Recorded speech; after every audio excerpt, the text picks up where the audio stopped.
चलिए अब बड़ी खबर, कुछ पॉलिटिकल न्यूज। एसआईआर को लेकर पश्चिम बंगाल में सियासत जबरदस्त तरीके से चरम पर है, घमासान हो रहा है। एसआईआर के खिलाफ सड़क पर उतर रही है टीएमसी। प्रोटेस्ट मार्च में सीएम ममता बनर्जी भी शामिल है। ये तस्वीरें आप देखिए, पहले बिहार में एसआईआर, उसके बाद अलग अलग स्टेट्स में मतदान जो है पुनरीक्षण प्रक्रिया चल रही है। पूजा हमारे साथ जुड़ी हुई है, सीधे उनका रुख करते हैं। पूजा, ये तस्वीरें, ममता बनर्जी एक बार फिर से सड़क पर हैं और इस बार मुद्दा है एसआईआर, और जाहिर सी बात है निशाने पर है या फिर एक ग्राउंड तैयार करने की कोशिश अगले साल वाले चुनाव के लिए।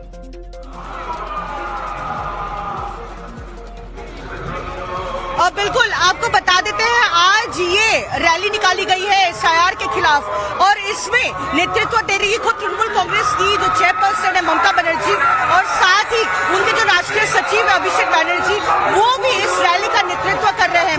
हम आपको सीधा तस्वीरें दिखा रहे हैं किस तरह से हर एक धर्म के जो है गुरु को यहाँ पर लीड करने के लिए कहा गया है इस रैली को। और महत्वपूर्ण बातें मैं आपको बताती हूँ, आज ये रैली जो करीब 2:30 बजे शुरू हुई, ये शुरू हुई बाबा साहेब अम्बेडकर के मूर्ति से रेड रोड पर, और मुख्यमंत्री ममता बनर्जी और अभिषेक बनर्जी दोनों वहां पर पहले उन्होंने माल्यार्पण किया और उसके बाद यहां से होते हुए सेंट्रल एवेन्यू से होते हुए अब ये खत्म होगी जोड़ासांको ठाकुरबाड़ी, जो एंसेस्ट्रल घर है रविन्द्रनाथ टैगोर का।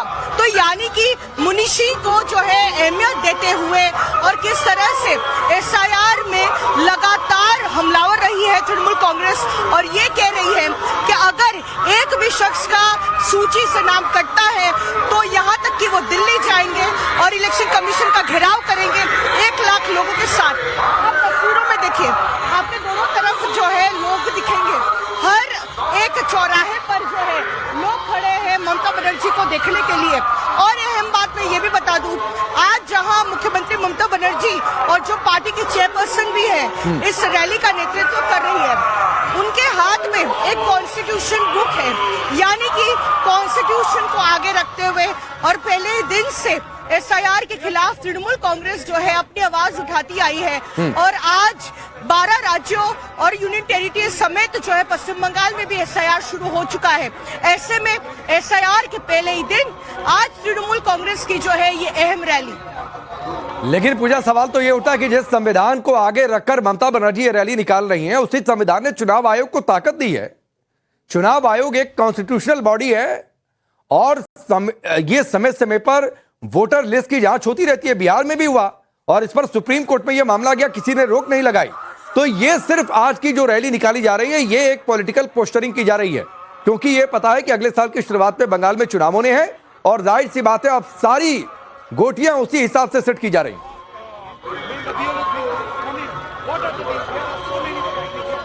बिल्कुल, जैसा कि आप बता रहे थे कि एक कॉन्स्टिट्यूशनल बॉडी है इलेक्शन कमीशन, लेकिन पहले ही दिन हमने देखा है कि किस तरह से तृणमूल कांग्रेस के जो राष्ट्रीय सचिव है अभिषेक बनर्जी, वो इलेक्शन कमीशन को एक बॉडी बताते हुए दिख रहे हैं बीजेपी की, कि यानी कि एक उनका सहायक दल है, यहाँ तक कि उन्होंने कह दिया था। उसके अलावा भी जो चीफ इलेक्शन कमिश्नर है ज्ञानेश कुमार पर लगातार जो है आरोप लगाते हुए और ये कहते हुए कि किस तरह से बीजेपी की ऑर्डर्स को लेकर जो है एसआईआर कराया जा रहा है। उन्होंने ये भी सवाल उठाए थे कि जहां तक रोहिंग्या और बांग्लादेशी घुसपैठ की बात है, तो 8 ऐसे राज्य है उत्तर पूर्वोत्तर के जिनकी सीमा म्यांमार से लगती है और बांग्लादेश से लगती है। ऐसे में उन तमाम राज्यों में एसआईआर नहीं कराया जा रहा है, लेकिन पश्चिम बंगाल में कराया जा रहा है। साथ ही उन्होंने ये भी सवाल उठाया था कि असम में जहां पर इन्फिल्ट्रेशन एक प्रॉब्लम है, फिर भी एनआरसी का जो है रीजन दिखाते हुए वहां पर नहीं कराया जा रहा है एसआईआर। तो ऐसे में पहले ही दिन से जो है कई ऐसे पूजा, एक चीज जरा समझाइए, चूंकि आप उस रैली में हैं, टीएमसी के कई नेताओं से आपकी बातचीत हो रही होगी कि आखिरकार इतनी दिक्कत क्यों है एसआईआर से, किस बात का डर है, या फिर अगर कोई आशंका है या फिर प्रोसेस को लेकर कोई उनके सवाल हैं, क्या कहना है टीएमसी का इन सारी बातों पर?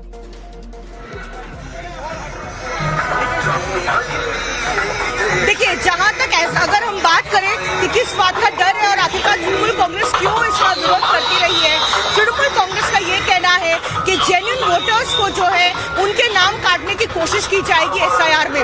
वहीं इलेक्शन कमीशन ने साफ कह दिया है कि जिनके पास दस्तावेज है या फिर 2002 की सूची में एसआईआर की लिस्ट में उनका नाम है, तो देने से जो है उनका नाम आ जाएगा एसआईआर में।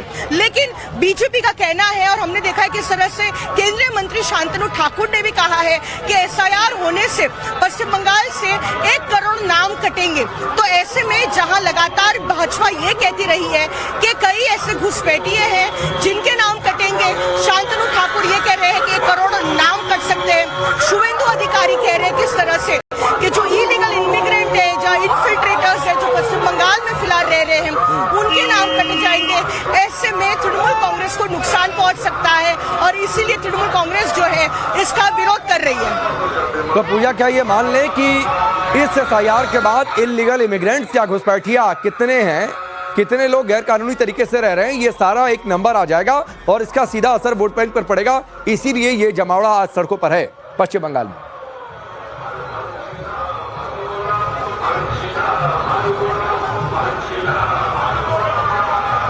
बिल्कुल, आपको बताते हैं क्योंकि अब जो है 3 महीने तक ये पूरी एसआईआर की प्रक्रिया चलनी है, लगभग फरवरी में खत्म कर ली जाएगी और उसके बाद जो है एकदम कम समय रह जाएगा चुनावों के लिए, क्योंकि 2026 में पश्चिम बंगाल में विधानसभा के चुनाव है। ऐसे में अगर हम देखें तो एसआईआर की प्रक्रिया खत्म होते होते जो है इलेक्शन की जो है घोषणा हो जाएगी। तो उनको लगता है कि लोगों को समय ही नहीं मिलेगा, अगर किसका नाम नहीं आता है तो क्लेम्स एंड ऑब्जेक्शंस का फॉर्म हालांकि दे रही है इलेक्शन कमीशन, लेकिन उनको लगता है कि उनके नाम अगर नहीं आएंगे तो इसका सीधा सीधा असर जो है पश्चिम बंगाल के विधानसभा के चुनावों में पड़ सकता है। निश्चित तौर पर चुनाव में पड़ सकता है, लेकिन एक बार फिर से मैं आपको तस्वीरें दिखाता हूं। जो पूजा लगातार तस्वीरें दिखा रही है, ये रैली निकल रही है, रोड शो आप इसे कह लीजिए। अभिषेक बनर्जी आ गए, उनके साथ ममता बनर्जी, हाथों में संविधान की एक प्रति लेकर लोगों का भारी हुजूम है। एसआईआर पर बवाल अब पश्चिम बंगाल में शुरू हो चुका है। तब जबकि बिहार में एसआईआर हो गया, वहां पर जमकर बवाल हुआ, मामला सुप्रीम कोर्ट तक पहुंचा और कुछ दलों की आपत्तियां कुछ थी, उनको सुप्रीम कोर्ट ने सुना भी। पूजा, जो बिहार में एसआईआर हुआ, एसआईआर में कई सारे राजनीतिक दलों की कुछ आपत्तियां थी, उन आपत्तियों को लेकर वो सुप्रीम कोर्ट में गए। उन्होंने कहा कि एसआईआर से दिक्कत नहीं है, लेकिन जैसे मसलन उनकी एक आपत्ति थी कि आधार कार्ड को ले लिया जाए, बाद में आधार कार्ड को डॉक्यूमेंट के तौर पर लिया गया। ऐसी आपत्तियां कुछ टीएमसी की भी हैं या सीधे वो कह रहे हैं कि एसआईआर होने की क्या जरूरत है?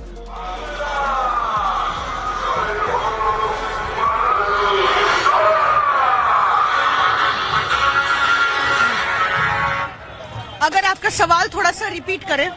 पूजा, मैं सवाल ये कर रहा हूं कि बिहार में जैसे एसआईआर हुआ, मामला सुप्रीम कोर्ट तक पहुंचा और अधिकतर दलों ने ये कहा कि आधार कार्ड को लेकर जैसे डॉक्यूमेंट्स कौन कौन से लिए जा रहे हैं, उनको ये था कि ये 1-2 डॉक्यूमेंट आप और ऐड कर लीजिए। एसआईआर पर उन्होंने सीधे कहा कि नहीं, एसआईआर से हमारा विरोध नहीं है, विरोध उसके तरीके को लेकर है। यहां पर क्या कुछ ऐसी मांग है या सीधे करेंगे नहीं एसआईआर किया ही क्यों जा रहा है, उस राज्य में क्यों नहीं कर रहे, यहां क्यों नहीं कर रहे, हमारे यहां ही क्यों कर रहे?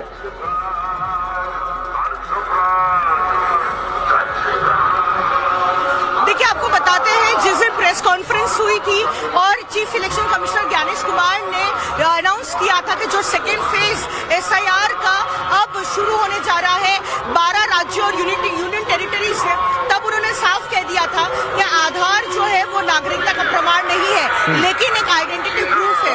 ऐसे में जिस तरह से पश्चिम बंगाल की मुख्यमंत्री ममता बनर्जी ये कहती रही है कि सुप्रीम कोर्ट ने कहा था कि जो है इंक्लूड होना चाहिए, लेकिन आखिरकार क्यों इलेक्शन कमीशन जो है वो लेने से मना कर रहा है। ठीक है, 12 ऐसे दस्तावेज। चलिए पूजा, फिलहाल आपका बहुत बहुत धन्यवाद। आगे